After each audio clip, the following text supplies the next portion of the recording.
Hello, my fellow peoples. It is I, Pichu, the 679th, and today I'll be reviewing Amphibia Season 2, because, well, I did Season 1, so I probably should do Season 2. And I'm already halfway through Season 3, so you'll probably get a double upload today, if I do it right. If I time everything correctly. So, yeah. Before I begin, spoiler warning ahead. And this is the season with True Colors in it. So you know I gotta mention that for at least like 5 minutes. So, yeah, I'm gonna basically go through all the episodes, focus on the ones I find interesting. I feel like I should, like, the weird thing with Amphibia is that, like, some of these segments aren't interesting at all.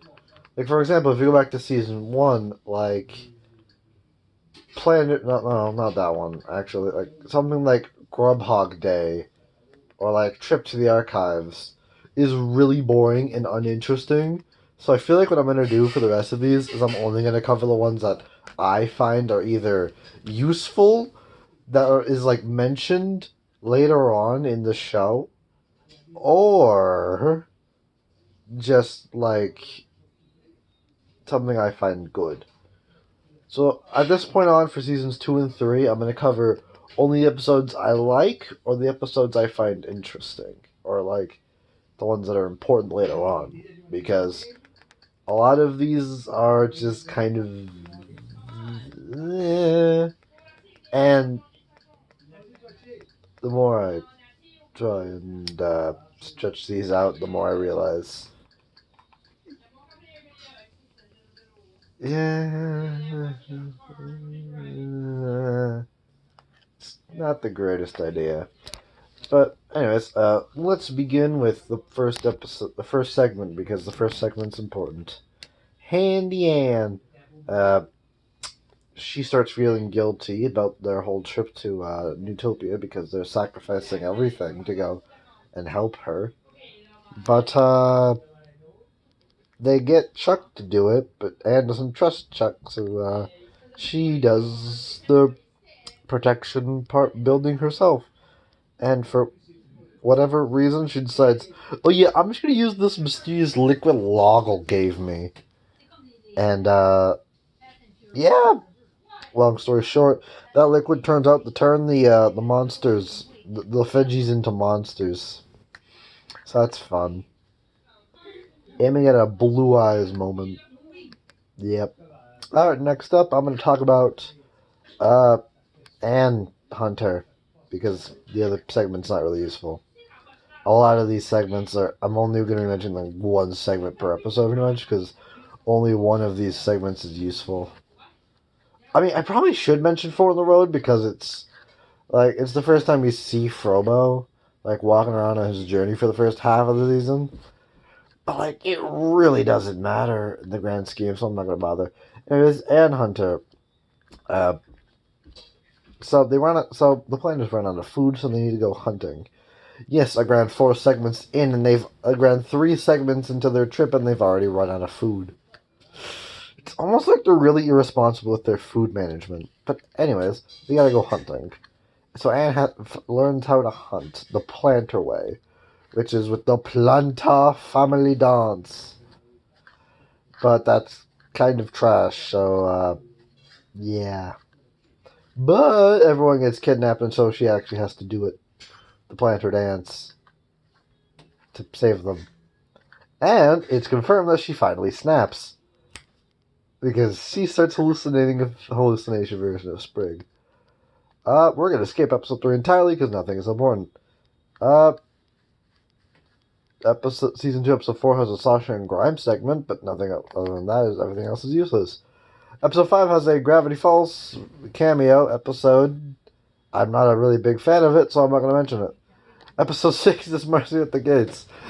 Man, look at that. 4 minutes in, we're already at episode 6. What did I do with the old Nathan, who took 30 minutes to get through like half of a season? Well, in my defense, that was Owl House. And all of them had something good to talk about. Anyways, episode 6 is Marcy at the Gates. And it's a full 26-minute episode. That's crazy.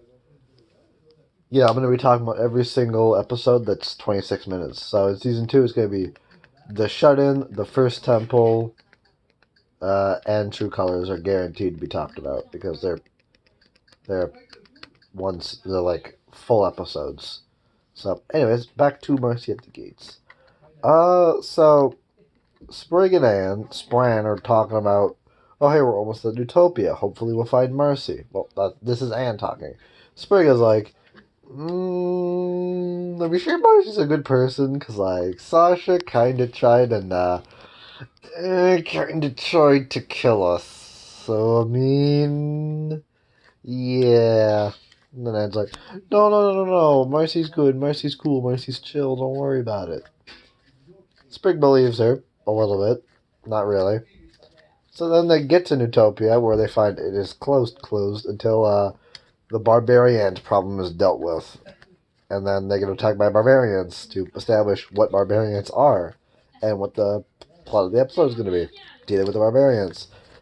But then we see good old-fashioned, klutzy, clumsy Marcy fall off of a rope. Yeah. So Anne and Marcy have a hugging session. They do some other stuff. Yeah. There's 3 separate segments of Marcy's cloak catching on fire, which I find funny. 2 of them make no sense whatsoever, but I mean, it's a joke. It's funny, so I kind of just glance over it. Oh, hey. God, I cannot stop yawning while filming these episodes. Yep, Anne has to learn to trust Marcy to do her own things because she's grown up. And so Anne does. And yeah, Marcy saves Sprig from getting digested by some barbarian queen. Fun. Anyways, after all that, they're let into Utopia, and Anne and Marcy have some good old-fashioned bestie time.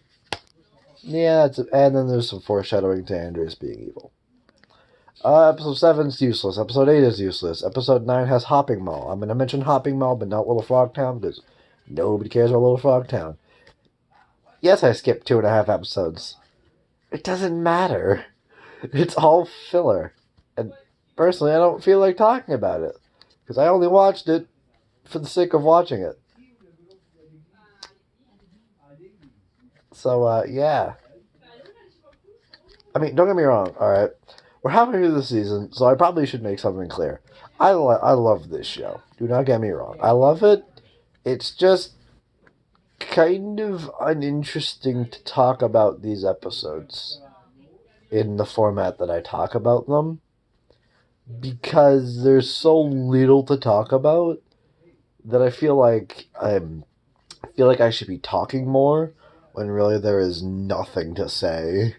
Like they're 12-minute segments max, not even. They're like 10-minute segments. So they got to go through their entire plot in like 10 minutes. So they got to rush the introduction of the plot, then they got to get to the plot, and then they got to wrap up the plot all in the span of 10 minutes. Then they have to go to a conclusion and a message by the end of the episode. So they gotta cram all of that in the span of like 5 minutes. 10 minutes. So it's like you get like 2 minutes per thing. And usually there's like 2 plots per segment. So that usually leads to these segments being underdeveloped, especially in Little Frog Town.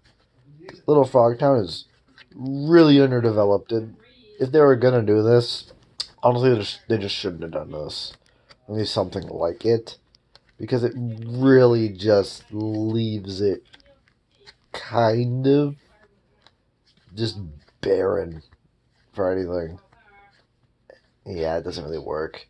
Hopping Mall is a little bit different, but yeah, I must admit, Amphibia does have this problem with most of its episodes. But anyways, I should probably get to Hopping Mall, because I've been talking about this whole point for about 2 minutes now. Alright, Hopping Mall.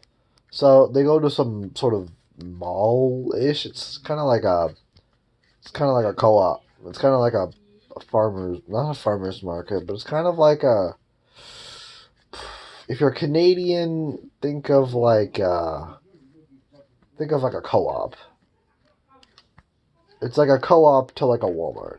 It's kind of like that, sort of. So, yeah. They go there. They only got 2 coppers, so they got to bargain with people. And, yeah. And then Sprig end up in a competition, a derby competition, to win an antique butterfly tea kettle. They end up winning it with the help of a Smash Bros.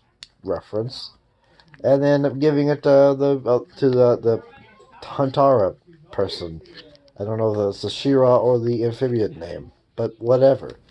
They end up giving it to her because the maker of the tea kettle was her mother. Oh, and at the end of the episode, Spring and Anne have a heart-to-heart kind of moment there. Fun. Episode 10. I'll actually mention this one, because I like both segments. Sleepover to end all sleepovers. Woo! Marcy and Sprig and Polly have a sleepover, and they engage in the Scare Dare Challenge. Oh, and they also goof off till like 9. So, yeah. Anyway, they go down to the basement, which is prohibited. So, yeah. They see some ghosts. We see the Moss Man again. So, fun stuff. Fun stuff. They all get scared shitless, and they leave. They run. Yeah. And we learn a little bit more about Newtopia's past in the segment, which I find kind of nice. And next up is the day at the aquarium. So, they got to reconvene with the king, because after they first got to Newtopia, in, I believe, when they first meet King Andreas, and I think end of Scavenger Hunt, beginning of the Planners Check-In. I skipped it because I didn't think it would matter, but it kind of did for this one point. Anyways, I gotta go reconvene with the king so that they could learn what he learned. And basically, they need the music box, and they gotta recharge the gems. So, yeah. The planners are given the day to really say their farewells, because it would make no sense for him to go back to Wartwood instead of just staying in Newtopia as they prepare for the quest of quests.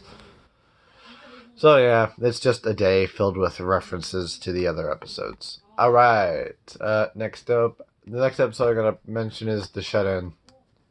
I did say I would mention every single episode that is like a full episode, but like this one's kind of different because it's kind of just like a collection of fake stories, like they don't actually happen in canon. So it's kind of So the only part of this episode I really want to mention anyways is the outro music, because it's really nice. Yeah, that's about it. After the Rain, though, is something I will mention, because I'm not going to bother mentioning Ivy on the Run. It's nice, but there's nothing to mention.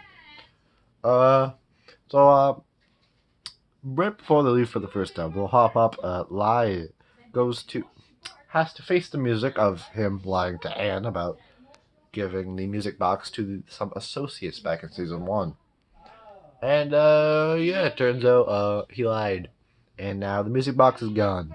Anne gets pissed because she finds out immediately, because she was going to go stare the goober. That plan backfires immediately after Hop Hop mentions that the music box is in fact gone. So Anne gets pissed, respectfully, and she goes back to her original cave, which is actually mentioned more than once. So, I mean, hey, we never see her, sleep in the cave, but we know she's been in the cave, so that's all we need to know. Yay. What's next? And then there's mentions of Sprig and Polly's parents, which is gonna be more useful in season 3. And I think next up to talk about is the first temple. Yeah. So riding off the coattails of After the Rain, Anne and Hopper's still in there, not doing too great together phase. While Marcy carries them for the entirety of the first temple. Spick and Polly don't do a hell of a lot. They kind of just sit there as bystanders. So, yeah. But they do get the first stone charged, first gem charged out of the three needed. So, yeah. All right, next up is Fender Frobo. We introduced to Frobo. That's about it. Next up to mention is just episode 17 as a whole, because it's the second temple where it's Anne's turn to be the carry for the temple. And that's we properly are introduced to Valeriana and the whole kind of. Now we're not introduced to the prophecy thing. That's season 3, but she has alluded to the fact that her order has been dedicated to this whole thing for years and years and years. So yeah, Barrel's Warhammer. Sasha, Grime, Braddock, and Percy go get a Warhammer so that they could get an army of toads to attack Utopia. They succeed in getting Grime a new weapon, which is Sparrow's Warhammer. Cool. Anyways, episode 18, the Third Temple, and there's also Bessie and the Michelangelo. But I hate the first segment, and the only reason anyone should probably ever watch it is because of the one and scene that's in the segment. I had never actually seen it. I've seen the clip. I've just never seen that part in the actual episode, because I always just skip the episode because the episode sucks. And everyone just watches it for the Third Temple, in which Sasha has to carry. And then she manipulates them into believing, it's like, hey girlfriend, everything's all good now. Things all good now. And so, yeah. This deception continues all the way up till two colors. I'll get to that in a little bit. So, anyways. So, yeah, they charged the third stone. Bada bing, bada boom. Now the stones are all fully charged.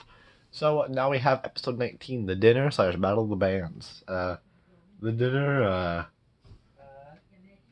Sasha and Sprague are at each other's throats like the entire time. Honestly, the planners and Sasha are at each other's throats like the entire time, and I kind of find that funny. Grime and Anne are just Grime, Anne, and Marcy are just like, guys, stop it, stop fighting. I mean, for their own reasons, for their own reasons. This group, Marcy and Anne just want to stop because they don't want to be friends. And Grime's like, we need them to break into Utopia and take over. Sasha, don't mess this up with your temper. So, yeah, that stuff goes according to a plan. And, yeah, Battle of the Bands. We hear songs like, Grime's Melody. We also hear Heartstomper for the first time, and the last time. And then we hear, No Big Deal, which I think is one of the best songs in the entire show. I'd play it, but this is Disney we're dealing with, and I'm not playing those games. I ain't playing no games. So, anyways, we move on to True Color. Oh, record time. This will probably be the shortest review in the last month. Hooray! All right, True Color's a 28 minutes. We've never gotten a 28 minute episode. I mean, the Shadow was 26, but I mean, True Colors is 28. And it starts with a content warning. So that means stuff's gonna go down. How season 3 episode 7 didn't get a content warning is kind of ridiculous. But I mean, hey, what are you gonna do about it, man? What are you gonna do about it, man?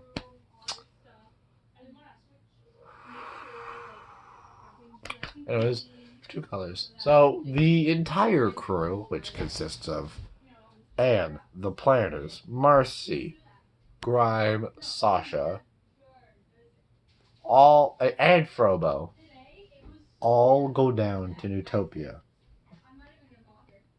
And at this point, Marcy's like, alright, no more people are being added to the group because Joe Sparrow's gonna die.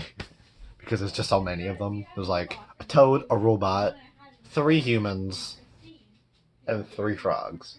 So at this point, it's getting a bit heavy. So anyways, push comes to shove, Sasha and Graham take over almost instantly. As soon as they get to King Andreas' room, it's just, hey, let's take over. They steal the music box and they take over like instantly. It's actually pretty impressive. So yeah, and now Anne gets really pissed. She probably would have beat. She does a Tanjiro style headbutt on one of the guards, and then Yunin deals with the rest.